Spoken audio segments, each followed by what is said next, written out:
El abuso de padres a hijos es un tema oscuro y lleno de mitos. Sin embargo, existen progenitores que reflejan comportamientos similares a los depredadores en la naturaleza.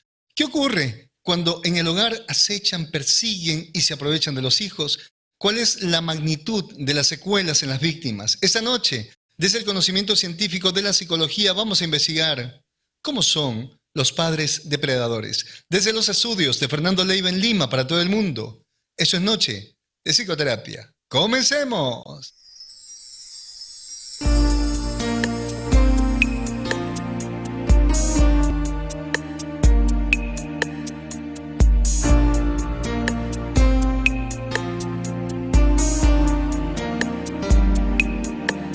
En esa noche estrellada me enamoré de tu mirada y una estrella que viajaba se enamoró de nuestras almas.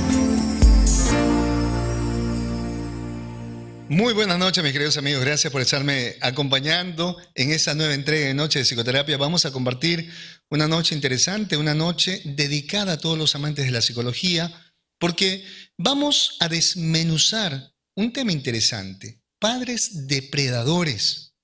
Así es, porque existen padres que son maltratadores, padres que tal vez le dan un mal uso al vínculo que hay dentro del hogar, pero es muy diferente a aquellos padres que estarían depredando dentro del hogar, sobre todo estarían ejerciendo esta depredación a los hijos, a los más vulnerables dentro de la casa. Y precisamente ese tema hecho con bastante cariño para todos los amantes de la psicología. Si vamos a hablar de padres depredadores, deberíamos ubicarnos entonces en esta parte de la ciencia que sería la ecología, quienes utilizan el término depredador para referirse a aquel organismo que consume el todo, o tal vez una parte del cuerpo de otro organismo, a cual se le va a denominar presa.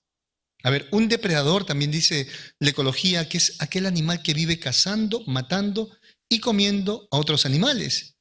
Pero también otra definición que se utiliza es la especie que persigue y mata a una presa para comérsela. Entonces, si nosotros vamos a aplicar esas definiciones de la ecología, pero que también otras ciencias van utilizando, podríamos indicar lo siguiente: dentro del contexto familiar, el padre depredador sería aquel que persigue, que acecha constantemente y que consume emocional, psíquicamente y también físicamente a sus hijos. Por lo tanto, miren lo interesante de todo esto: un padre depredador o una madre depredadora es quien ejerce conductas abusivas y explotadoras hacia los hijos, pero esos actos suceden con mayor frecuencia dentro del hogar. Y vamos a ver que muchos de esos padres depredadores son personas ejemplares en la sociedad.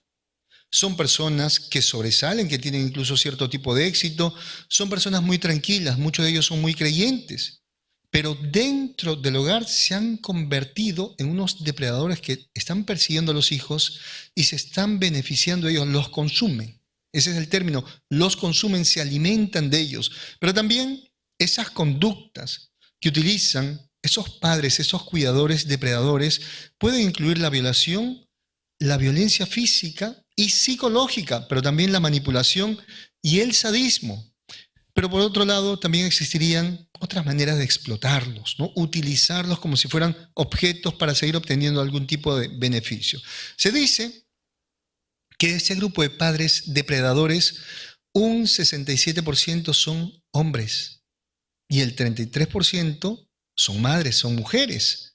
Así que hay que prestar mucha atención, porque no solamente son los varones quienes van a abusar de esa manera cruel, despiadada de los hijos, sino que también en el tiempo nos hemos encontrado con la siguiente información: que hay mujeres, que hay madres de familia que abusan de sus hijos, que tienen conductas que se relacionan a la violación, a los tocamientos, a la violencia física y psicológica, que manipulan y practican diferentes tipos de sadismo hacia los hijos. Así que no solamente la depredación dentro del hogar va por el lado de los hombres, sino también por el lado de las mujeres. Por supuesto que eso está muy estigmatizado. Es más fácil señalar a un padre que a una madre dentro de ese tema de la violencia hacia los hijos.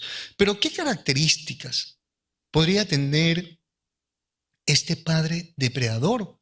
Porque nosotros debemos perfilar siempre, es decir, debemos tratar de aproximarnos al perfil de esta persona que en este caso se ha convertido en un depredador dentro del hogar, ¿no?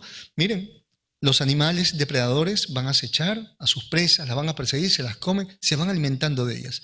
Algo similar ocurre en casa.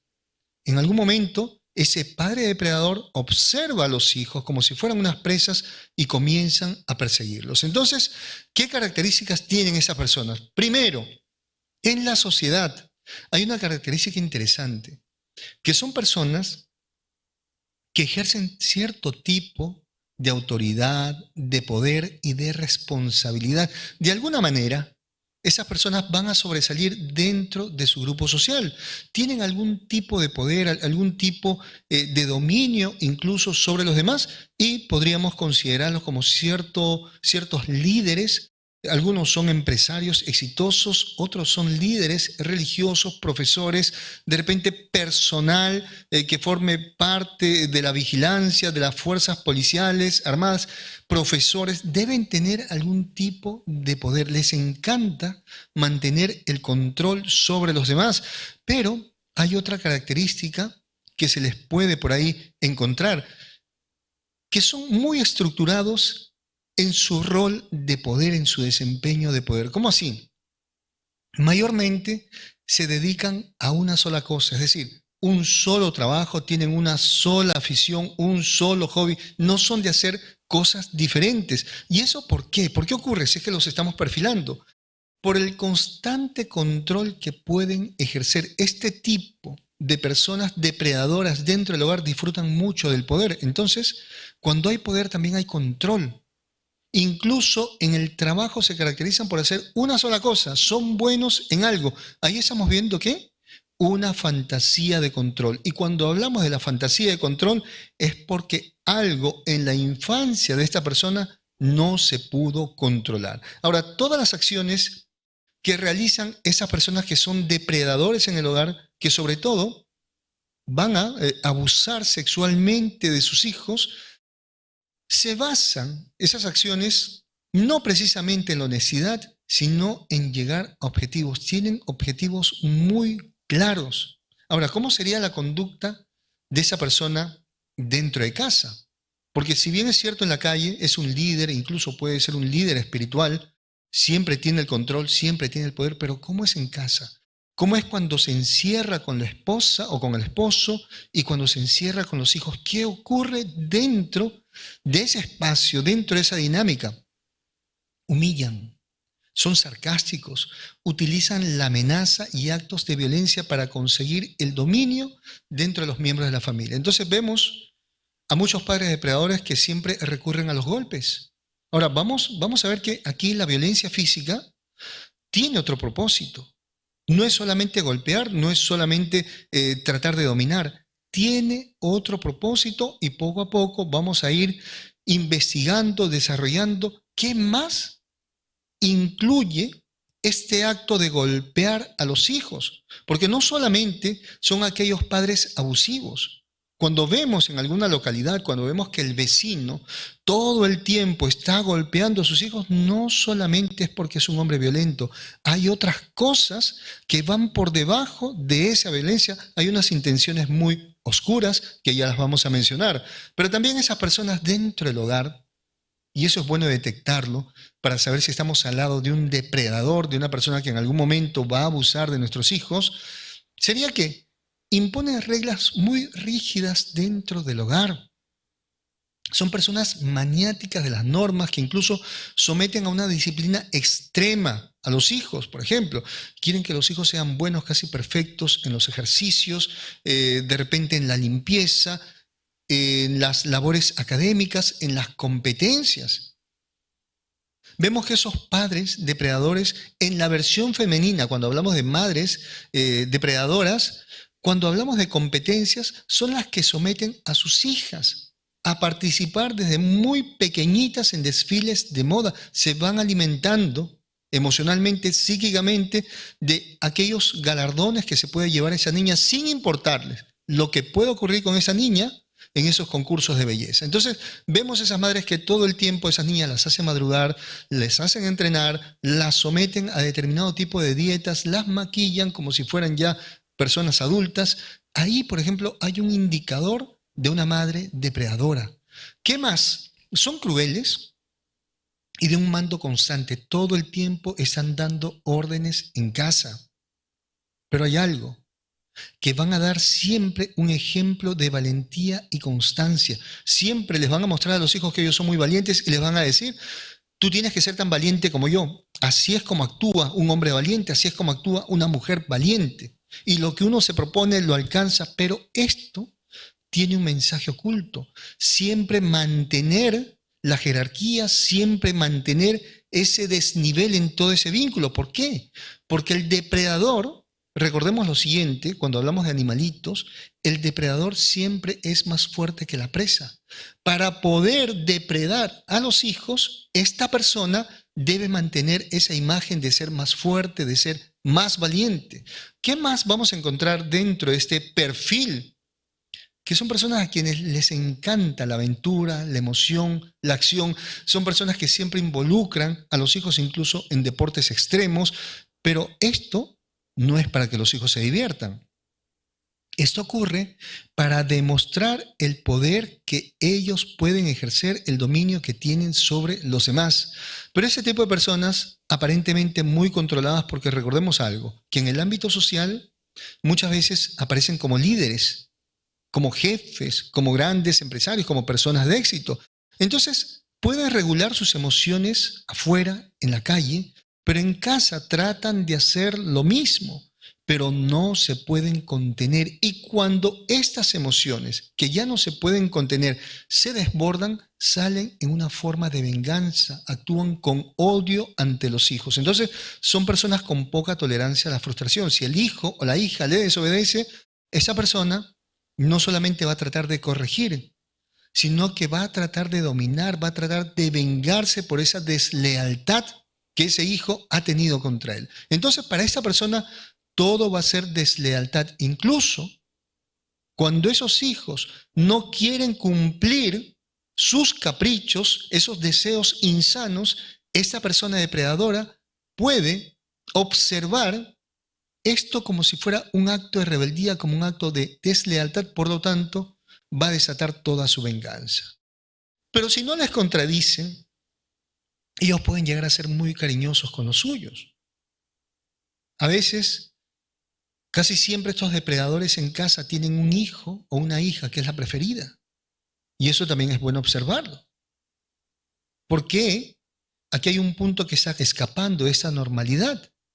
Si esta es una persona que golpea brutalmente a sus hijos todos los días, de manera constante, los está castigando, los está golpeando, los está acosando, todos viven el mismo maltrato, la misma violencia, pero ¿por qué hay una persona dentro de ese grupo familiar que parece ser el elegido o la elegida de esta persona?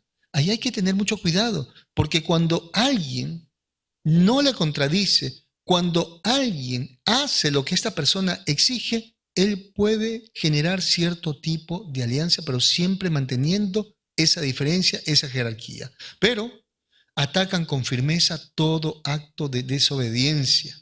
Eso lo van a considerar un acto de traición, un acto totalmente desleal. Ahora, miren esto.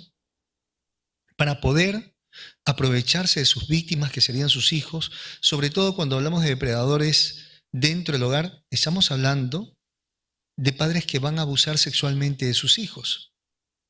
No solamente los van a utilizar para brillar en la sociedad, diciendo mis hijos son buenos en el deporte, son buenos estudiantes, o mi hija es la más linda en los concursos de belleza. No.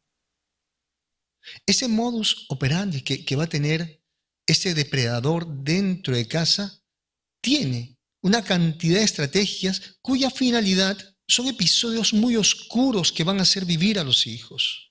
Todas esas estrategias ocultan en sí el dominio que ellos van a tener sobre los hijos. ¿Con qué? Con la finalidad de generarles miedo.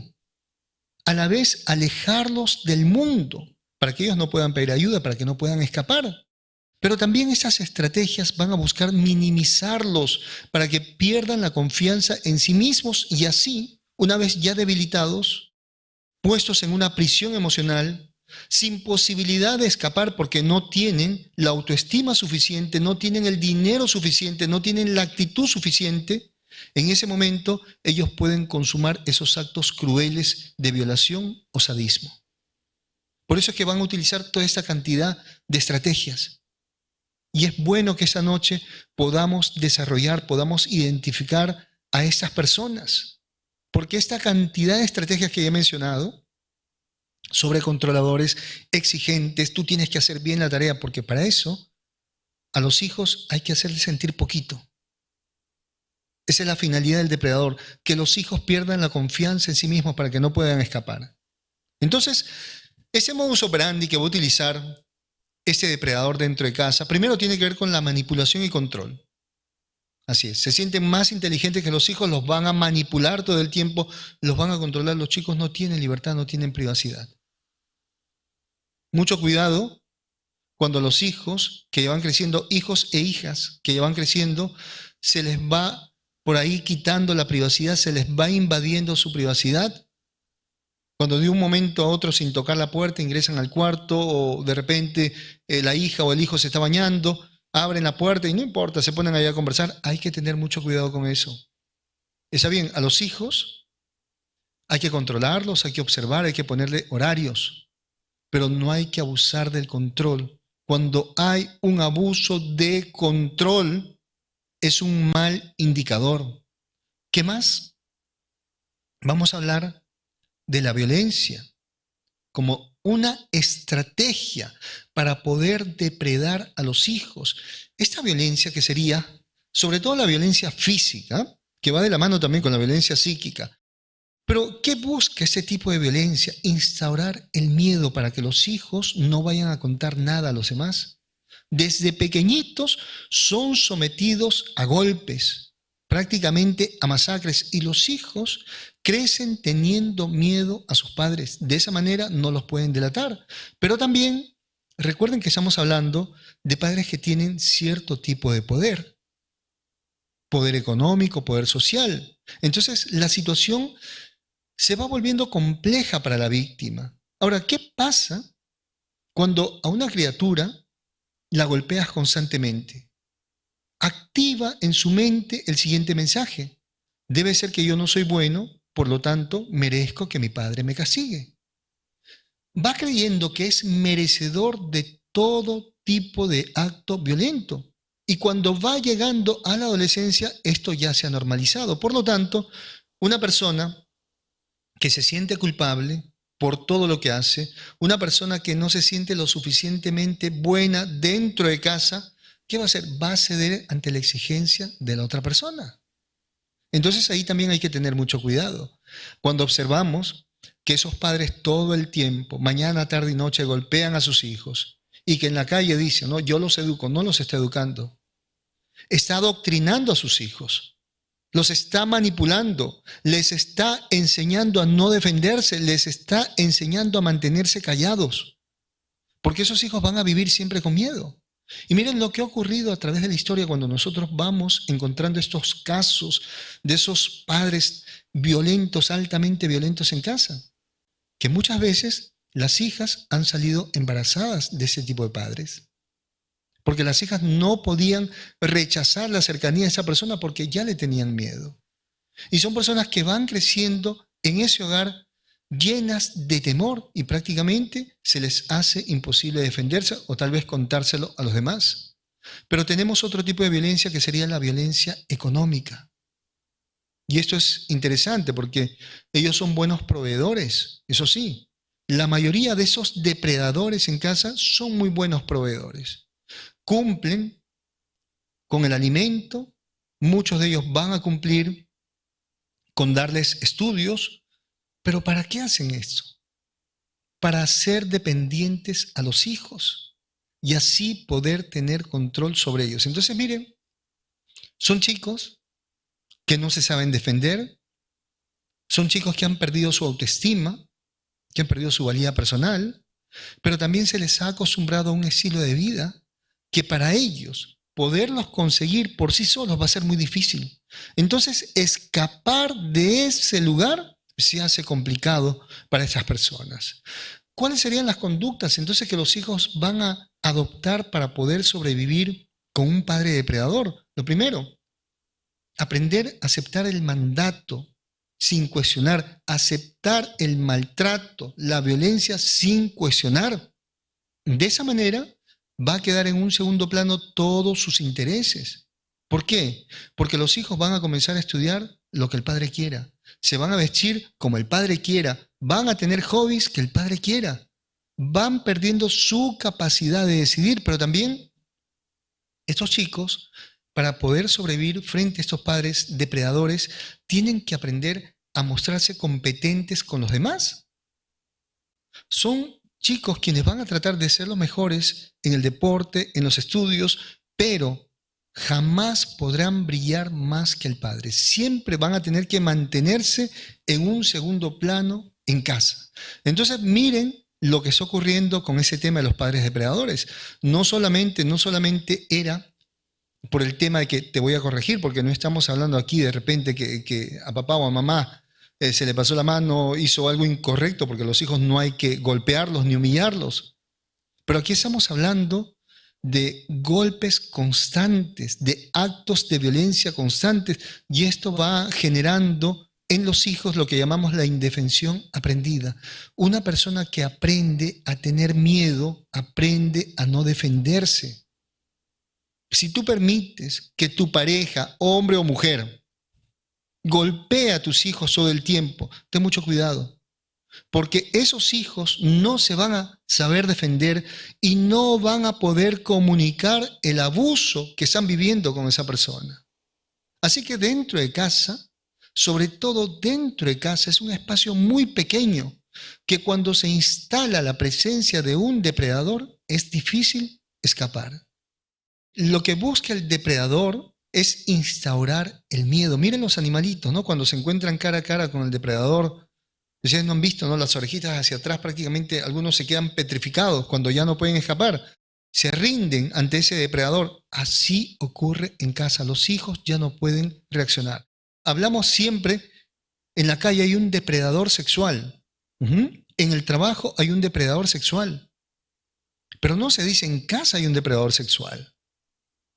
En casa papá está depredando, está abusando de los hijos. No se dice mamá está tocando al hijo, a la hija. Entonces, ese es el tema tan delicado que esa noche estamos tratando de abordar. Porque parece que fuera un tema que nadie quiere mencionar, sin embargo es una realidad en nuestra sociedad. Que ese programa sea para prevenir, pero ese programa también vamos a dedicarlo al niño interior de cada uno de los que han sido víctimas de un depredador en su infancia, en su hogar. Vamos a hacer que este programa nos haga entender qué ocurrió en ese hogar, pero también que nos haga entender acerca de la fortaleza que hay dentro de cada uno. Vamos a mencionar algunas causas con respecto a esa personalidad depredadora, sobre todo que se va dando en el hogar. Lo primero es que existe la posibilidad de que este depredador esté repitiendo experiencias que le tocó vivir en la infancia. Es decir, esa persona fue abusada sexualmente en su infancia, tuvo también abusos físicos, psíquicos. Pero por otro lado fue testigo, aprendió a actuar de esa manera. Vio tanta violencia en su hogar, tal vez tuvo un padre que era un depredador no solamente en casa, sino también en la calle, y este niño presenciaba todos esos actos de crueldad y aprendió a vivir de esa manera. Recordemos lo siguiente. Si hablamos de patrones de conducta, estamos hablando de formas de supervivencia. Y esos patrones para sobrevivir se van formando desde la infancia. El niño tiene modelos. Así es, los modelos son los padres. Entonces, ¿qué dice el niño? Ok, esta es una manera de poder sobrevivir a la adversidad, por lo tanto lo voy a integrar como una estrategia más para la supervivencia y esa personalidad se va formando. Pero tenemos también algunos problemas neurológicos, sobre todo cuando se presenta una mayor actividad en la amígdala cerebral, no se puede contener ese enojo, esa impulsividad. Eso podría explicar el porqué del actuar de esta persona que está depredando en el hogar. ¿Qué patologías podríamos mencionar como asociadas a este tipo de personas que van a abusar de sus hijos dentro del hogar? Tenemos sobre todo al trastorno antisocial, tenemos dentro de este trastorno antisocial a los psicópatas, pero también tenemos a los sociópatas, carentes de culpa, de vergüenza, carentes de empatía, que cuando quieren algo lo van a conseguir, así tengan que pisotear a los demás. ¿Cuál es la diferencia entre el psicópata y el sociópata?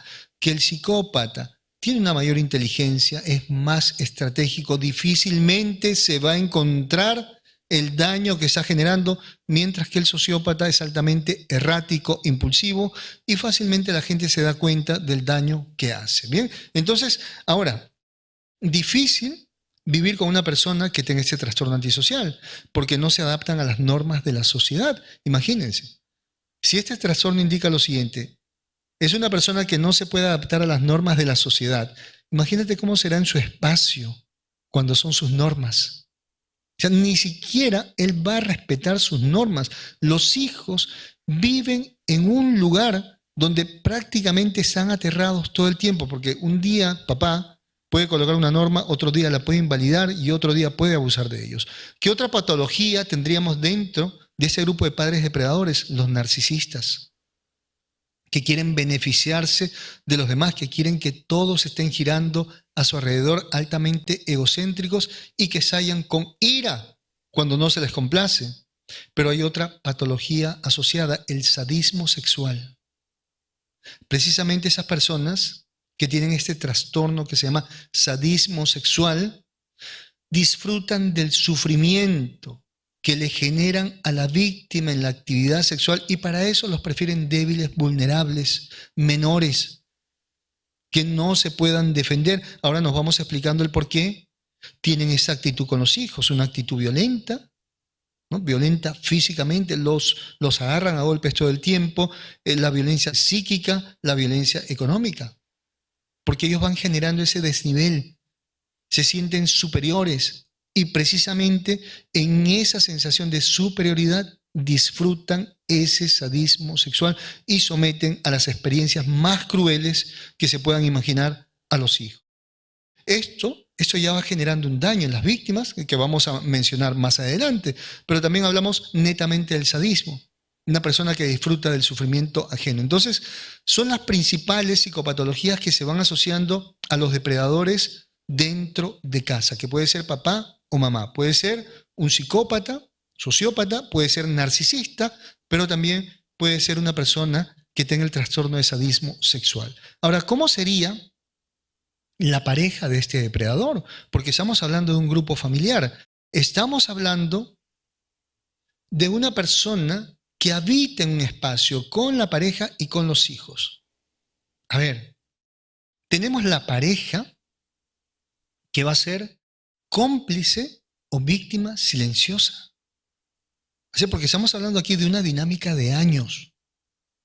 Incluso cuando hablamos, ¿no?, del sadismo, de todos los trastornos, las características deben ser constantes durante mucho tiempo.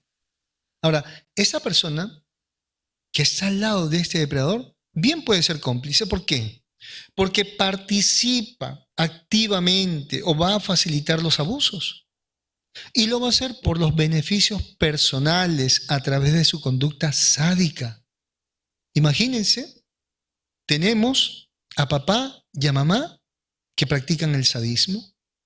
De repente, uno tiene el trastorno de sadismo sexual y el otro es netamente sádico.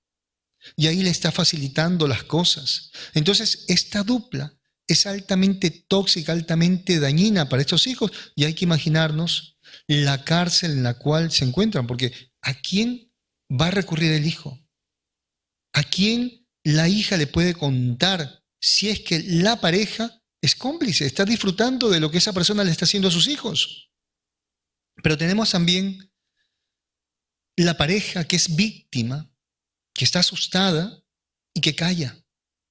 Esa pareja puede estar sometida a manipulaciones, abusos que le impiden denunciar o enfrentar a esa persona. ¿Por qué? Por miedo a ser golpeada, por la vergüenza o tal vez por la falta de recursos. Porque esa persona también ha dependido de este proveedor, porque esa ha sido la estrategia. Volverse una persona que lleve el control total de la casa. Entonces esta persona se pregunta, la pareja, ¿y qué va a pasar si me separo? ¿Dónde voy a vivir? ¿Con qué voy a alimentar a mis hijos? ¿Con qué me voy a alimentar? Es más, si nadie me cree. Pero también, qué difícil entonces es decir para esas personas, voy a denunciar a mi pareja porque abusó de nuestros hijos, sin embargo, no hice nada. Existe ese temor también de no salir adelante con toda la familia, porque muchas veces el depredador, al verse acorralado, va a sacar esta amenaza y le va a decir, bueno, quédate con los hijos y te haces cargo de ellos. Entonces, las cosas, señores, hay que corregirlas desde un principio. Al primer acto de violencia, inmediatamente hay que poner un alto. Pero antes de corregir desde un principio, manejemos la prevención. ¿Cómo es posible que tú vayas a conocer a tu pareja ya dentro del matrimonio y con hijos? Cuando eso tú tenías que hacerlo en la temporada de estar enamorada o enamorado. Cuando recién lo conociste, ahí es donde tú tenías que investigar un poco. Pero no.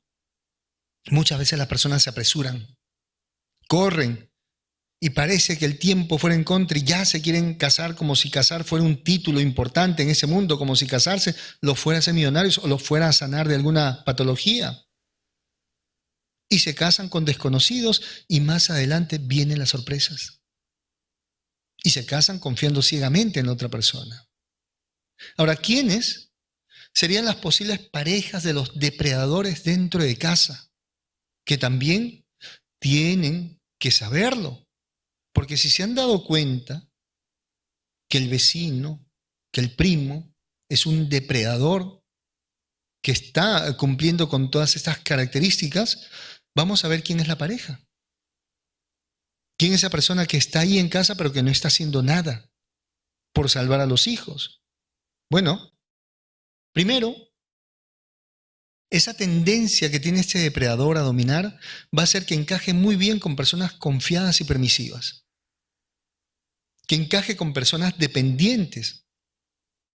Pero les encanta estar al lado de una persona depresiva, sobre todo si esta persona necesita constantemente los medicamentos y prácticamente para dopada de tantos medicamentos, o tal vez si tiene algún tipo de adicción. Puede hacer una conexión de dependencia con personas tímidas. Precisamente los tímidos no van a opinar, los tímidos temerosos, entonces se mantienen al margen de todo eso, porque les cuesta trabajo comunicar. Pero con quienes no van a poder hacer una dupla, con los narcisistas. Porque los narcisistas con ese alto egocentrismo no se van a dejar envolver. Tampoco con los que tienen el trastorno límite de la personalidad, que ellos también son demasiado impulsivos, no acatan las órdenes cuando están en ese proceso intenso de rebeldía. Tampoco podrían hacer una dupla con los paranoides altamente desconfiados. Y tampoco con los obsesivos compulsivos de la personalidad que son altamente moralistas. Pero aquí hay una personalidad que para ellos es inaceptable. No podrían estar con un histriónico o con una histriónica. ¿Por qué? Porque la forma de ser del histriónico hace que ellos se incomoden cuando empiezan a llamar la atención de los demás. Eso para ellos significa perder el poder sobre la otra persona. Recordemos que esa persona depredadora necesita a su alrededor personas sumisas. Y el histriónico, cuando empieza a llamar la atención, eso le genera un poco de descontrol y precisamente por ese motivo no pueden hacer pareja con esas personas. Amigos, qué interesante entonces lo que estamos compartiendo en ese programa, porque nos está ayudando a identificar algo que está ocurriendo en muchos hogares, pero que lamentablemente no se menciona. Se menciona mucho al depredador en el trabajo, el depredador en la universidad, el depredador en la calle, ¿no? Un depredador sexual en la calle, hay un depredador sexual en el colegio, en la universidad, o un depredador sexual en el trabajo. Pero nos estamos olvidando de lo más importante, que hay depredadores sexuales dentro del hogar. Y el hogar se convierte en una cárcel sin salida para las víctimas. Por eso es importante conocer todas estas características para poder identificar y enfrentar ese problema a tiempo. Amigos, ese es mi consultorio, tu consultorio, nuestro consultorio. Un espacio diseñado para que puedas trabajar aquellos problemas que te impiden alcanzar esa estabilidad emocional.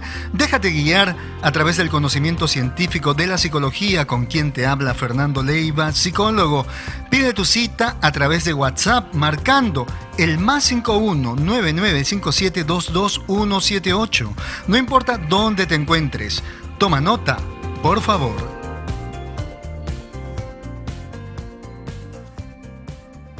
Vamos a hablar en ese momento de las consecuencias, las graves consecuencias que van a experimentar las víctimas de esos padres depredadores.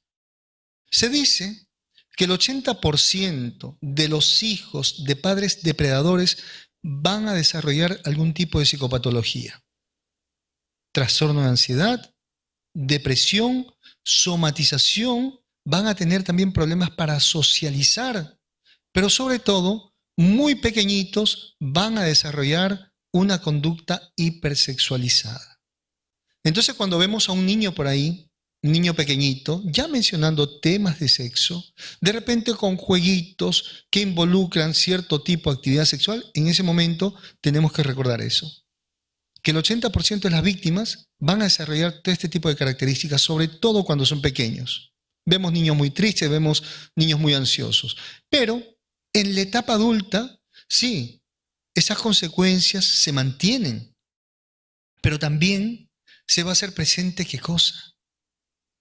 Una conducta, en muchos casos promiscua, antisocial, que los va a llevar en algún momento a tener problemas con la ley. Esas personas llegan a normalizar este tipo de actos que vivieron en la infancia. Y algunos, en el deseo de quererse sacar eso, de querer corroborar que no era tan malo, van a tratar de practicar precisamente una conducta promiscua para poder dejar salir todo aquello que los ha estado perturbando durante todo ese tiempo. Pero no todo queda ahí, porque así como pueden desarrollar esa conducta hipersexualizada, promiscua, pueden presentar en esa etapa adulta rechazo a las relaciones sexuales con su pareja. ¿Cómo así? Bien. Tenemos por un lado una conducta promiscua, ¿sí? Puede tener relaciones sexuales con cualquier persona, pero ¿por qué cuando tiene una pareja se le hace difícil sostener esas relaciones sexuales? Porque evita vincular el sexo al afecto, porque esto ya viene dañado desde la infancia. Esa persona no puede hacer este empalme entre el afecto y el sexo, no. Solamente puede desempeñar uno de ellos, o es mucho afecto o es mucho sexo. Miren las consecuencias que hay, pero también podrían desarrollar en la etapa adulta el trastorno de conversión. ¿Cómo es el trastorno de conversión? Personas que de un momento a otro empiezan a tener convulsiones, personas que pierden la visión, van al médico, van al especialista, van al neurólogo, pasan por todas las pruebas, por todas las resonancias que existan. Sin embargo, el especialista indica, aquí no hay nada orgánico. No hay ningún daño neurológico. Usted necesita tratarse con el psicólogo. Ese es el trastorno de conversión. Miren, pueden llegar a perder la visión por toda esta tensión emocional que han estado acumulando. Se van a presentar también los ataques de pánico. Lamentablemente, algunos no pueden escapar de esa historia y aparece la ideación suicida, que en algún momento esa ideación suicida podría convertirse en acciones en la acción suicida.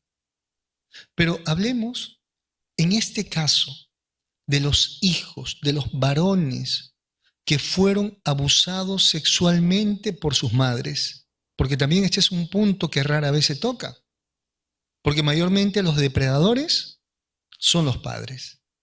Hay padres que abusan sexualmente de sus hijos e hijas. Pero en este caso, hablemos de esa dinámica entre mamá y el hijo. Entonces, las investigaciones indican lo siguiente, que los hijos que fueron abusados sexualmente por sus madres tienen tendencia a desarrollar episodios psicóticos, una paranoia, cierto tipo de delirio, alucinaciones, una conducta extraña, una conducta rara, ¿no? Que sería la personalidad esquizotípica. Personas que todo el tiempo están desconfiando, personas que incluso empiezan a creer en temas del más allá, en temas de brujería. Entonces todo empieza a distorsionarse en la mente de esta persona. Porque miren, qué difícil sería para un hijo decir, mi mamá abusó de mí. Si ya de por sí el abuso por parte del padre es devastador, imagínense, socialmente tenemos la imagen de mamá consagrada. Imagínense qué es lo que ocurre cuando mamá arremete de esa manera contra la integridad de los hijos. Ahora, hay otra secuela que también pocas veces se menciona, que es la culpa escondida de la víctima. Es una falsa culpa que la víctima va a arrastrar tal vez toda su vida. Entonces, ¿qué es lo que pasa? Esos hombres y mujeres que fueron víctimas de un depredador cuando vivían en casa, cuando eran niños, cuando eran adolescentes, empiezan a sentirse culpables. ¿Por qué? Porque recordemos algo, que el depredador, el padre depredador, no abusa una sola vez. Es un abuso constante, de años, tal vez desde que son pequeñitos hasta que salen del hogar. En todo ese proceso, la víctima comienza a cuestionarse, porque también se ha habituado a este tipo de trato. Entonces muchas veces la víctima dice, ¿y por qué no denuncié antes? Esos cuestionamientos llegan a generar una gran culpa. Pero tú tienes que entender lo siguiente. Así hayan sido años, tú no tienes la culpa de nada, porque debemos entender que los niños no tienen ese erotismo. Los niños sencillamente creen ciegamente en sus padres, porque son los únicos que los van a cuidar en ese mundo. Y los niños, prácticamente en esa fe que le tienen a sus padres, comienzan a ceder. Y estos padres muchas veces comienzan precisamente estos abusos como si fueran juegos, como si fueran partes de las caricias. No ha sido tu culpa. Si papá o mamá te hicieron algo, no fue tu culpa. Ellos son los que estaban mal. Ellos son los que se portaron mal. Tú eres un sobreviviente, pero eso sí, tú eres la persona encargada de terminar con esa cadena de sufrimiento. Tú tienes que buscar ayuda profesional porque el tema es muy complejo. Es un tema que se debe desarrollar en consulta. Hay muchos enfoques terapéuticos que te van a ayudar, pero tienes que buscar ayuda profesional, estar dispuesto a sanar, porque tú no puedes pasarte toda la vida sufriendo de depresión, sufriendo de ansiedad, estar con los ataques de pánico, estar a cada momento en el médico, estar en problemas con tu pareja, estar tal vez repitiendo esa conducta con otras personas. Tú ya tienes que cortar eso, pero se necesita de tu voluntad para poder sanar. Y en muchos casos, cuando los hijos van creciendo, a veces las cosas se complican para el depredador. Porque los hijos a veces cuando están grandes, comienzan a ejecutar la venganza. Muchas veces los hijos cuando crecen forman alianzas, optan por quitarle las pertenencias a sus padres, esos padres que han abusado de ellos, los golpean y en muchas ocasiones atentan contra la vida de sus padres. Y esto ya lo hemos visto en la historia. Muchos hijos que han crecido, al final han terminado quitándole la vida a esos padres que en algún momento abusaron de ellos. ¿Por qué? Porque sentían que nadie les iba a hacer justicia. Porque vivían con esos pensamientos llenos de temor. Sentían que el mundo no era un lugar para ellos para poder estar seguros. Entonces, miren qué es lo que ocurre. No solamente ahora el haber sido víctimas de ese abuso durante su infancia y adolescencia, sino que ahora también empiezan a tomar venganza. Y una vez que se calme el enojo, que se calma la ira, ¿qué es lo que queda en esas personas? Más daño aún. Tratamiento para estas personas, para esos depredadores, no siempre van a funcionar. Porque el depredador que está en casa, lamentablemente tiene un perfil psicopático, tiene un alto perfil de violencia, son arrogantes y esas personas no están dispuestas a llevar terapia. A no ser que en algún momento pues las cosas se les hayan complicado, que de repente vayan a ir a prisión, de repente los vayan a denunciar. En ese caso, tal vez podrían aceptar, o tal vez como una exigencia del lugar donde están encarcelados. Pero casi siempre estas personas no buscan ayuda, ¿okay? Sobre todo cuando tienen pues ese dominio tan fuerte en el hogar. Ahora, si ellos aceptan la ayuda, ¿en qué se podría trabajar? ¿Cuáles son los enfoques? Vamos a mencionar algunos. Lo primero, entrenamiento para el manejo de la ira. El desarrollo de la empatía. Ellos tienen que aprenderse a colocar en el lugar de los demás. Tienen que aprender a relajarse a través de una exposición gradual de estímulos que le generen ese enojo, esa tensión. Técnicas de comunicación. Hay que enseñarles habilidades sociales, estrategias para salir del pensamiento obsesivo que precisamente los lleva pues, ¿no? a actuar de esa manera. Entonces, cuando hablamos de estos enfoques, debemos entender lo siguiente, que hay una comorbilidad, que sí, esta persona puede ser psicópata, puede ser sociópata, puede ser narcisista, de repente puede ser una persona que tenga el trastorno de sadismo sexual, sí. Pero recordemos que esa psicopatología va acompañada de otra, por eso es importante el trabajo del psicólogo, del experto en la salud mental para saber de qué trata este problema. Recordemos lo siguiente, el silencio que hacen las parejas de esos padres depredadores los convierten en cómplices. Ese silencio hace que también los hijos le vayan perdiendo el amor a esta persona. Y lamentablemente, cuando los hijos decidan marcharse, cuando los hijos decidan denunciar, no lo van a hacer contra uno solo, lo van a hacer contra los dos. Porque tú eras lo único que esos niños tenían en su mundo. Tú eras la única persona que los podías defender. Sin embargo, tú tomaste la decisión de estar de parte de esa persona que les estaba haciendo daño. Eso te hace cómplice, pero también te hace merecedor o merecedora de un castigo. Y ojalá que no sea de la venganza de los hijos. Ojalá.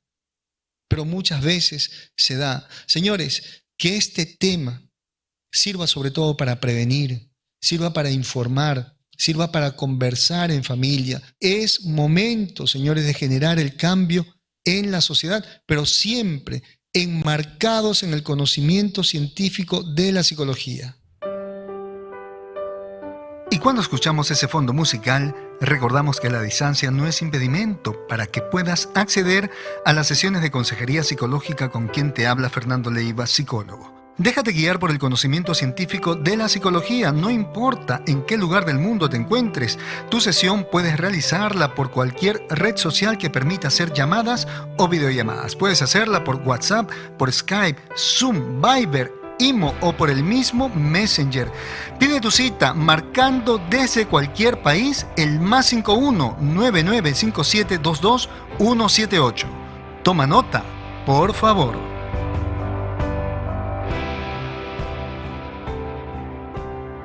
A manera de conclusión, mis queridos amigos, vamos a recordar lo siguiente.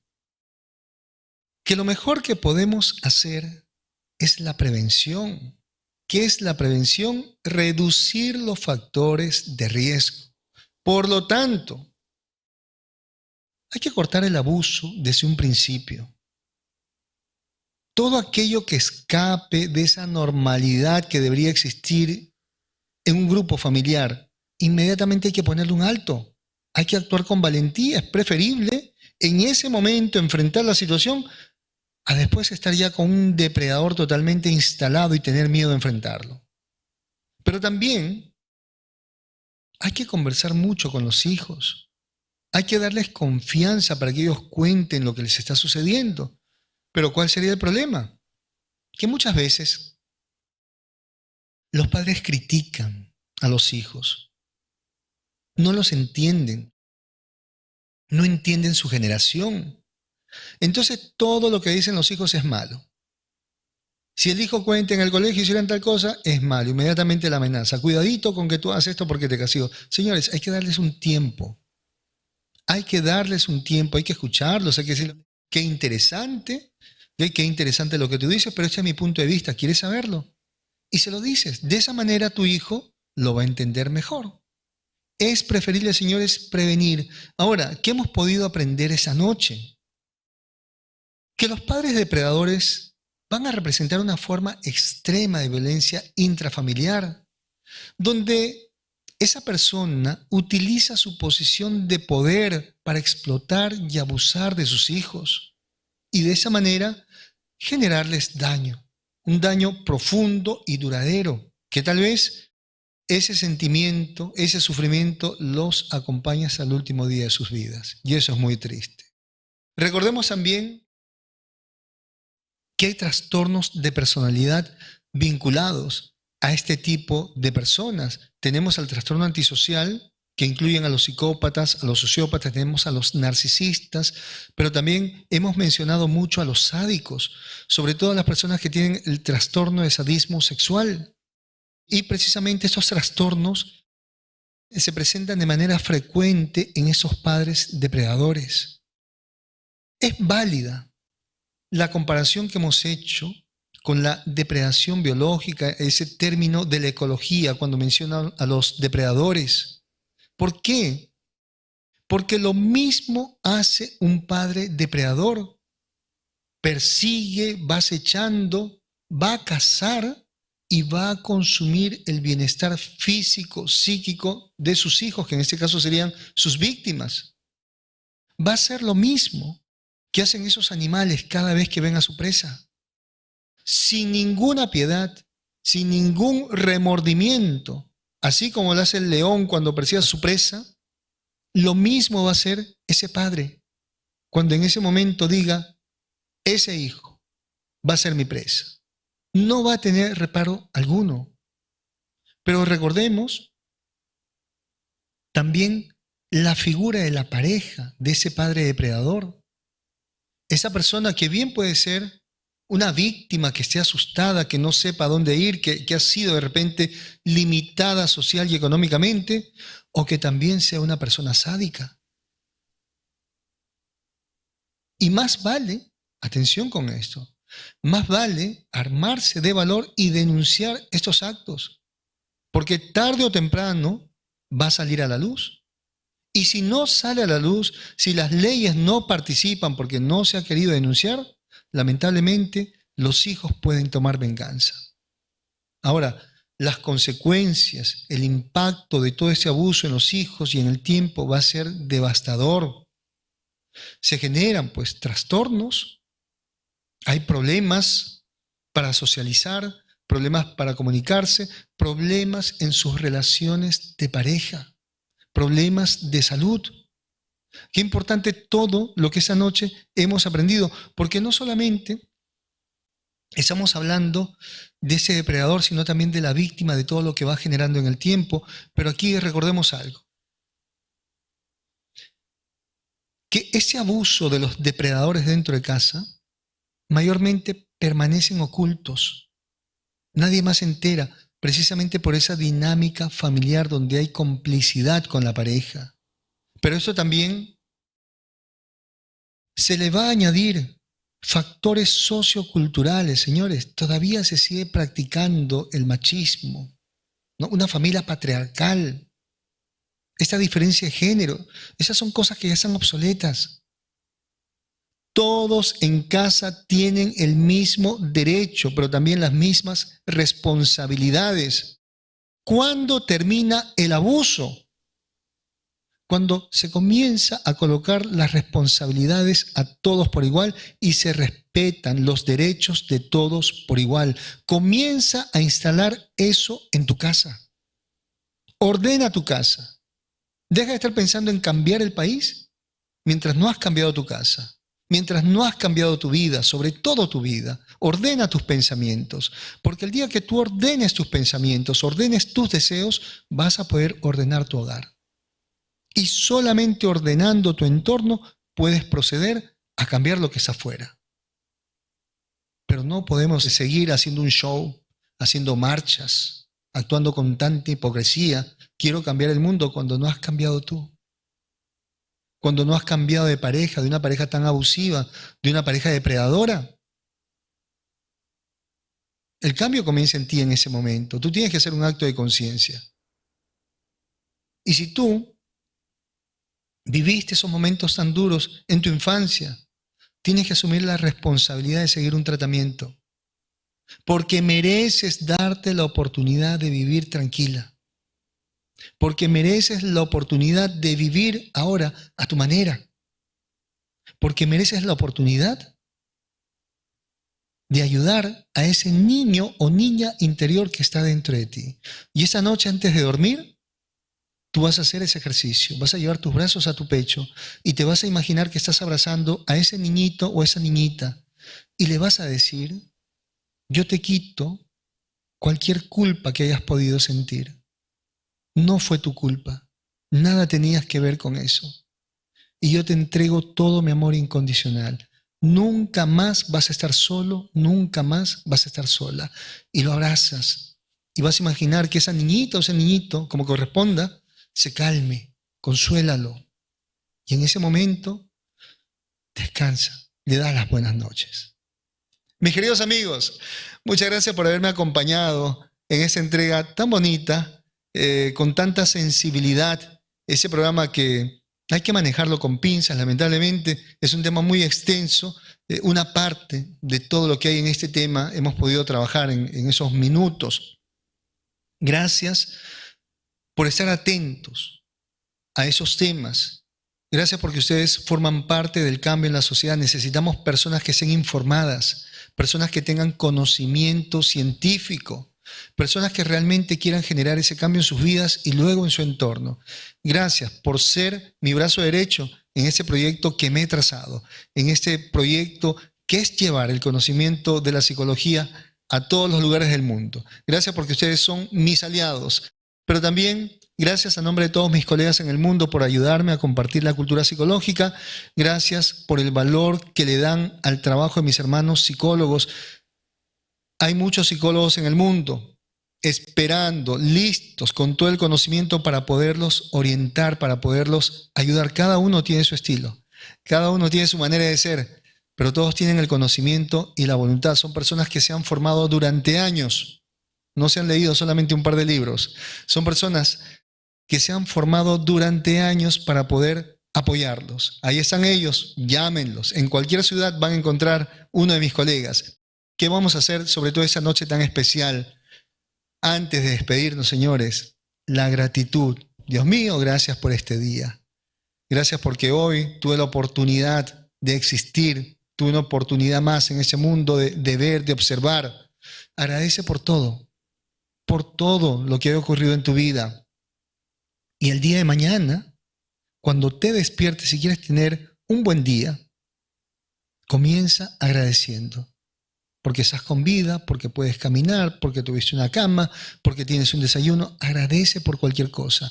A mayor gratitud, mayor sensación de satisfacción y como consecuencia hay felicidad. Y una persona que es feliz está lista para enfrentar esa adversidad. El que está satisfecho se siente completo. Sobre todo, el que está satisfecho, el que está feliz, no está buscando su media naranja por ahí a ver quién me complementa. ¿Correcto? Entonces, mis queridos amigos, vamos a despedirnos. Ya cada uno se va a casita, tal vez se va a dormir, pero ¿qué hacemos antes de despedirnos? Yo necesito eso de ustedes, lo lamento, pero creo que me merezco ese abrazo desde el alma bien grande. Y yo también se los envío. Nos abrazamos. Abrazo fuerte desde el alma. Y ahí va también un besote enorme para todos, sin excepción alguna. Se me cuidan, por favor. Que tengan un lindo descanso y nos vamos a ver la próxima semana. Beso para todos. Chao.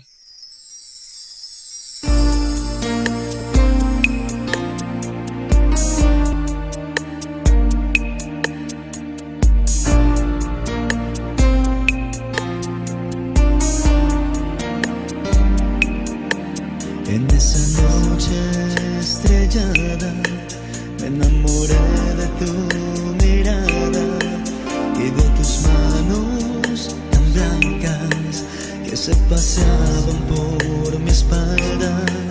Nunca miré cara tan linda que entre susurros me decía: dame un beso desde el alma que me haga sentir la calma. Y aunque pasen muchos años, mi corazón no se ha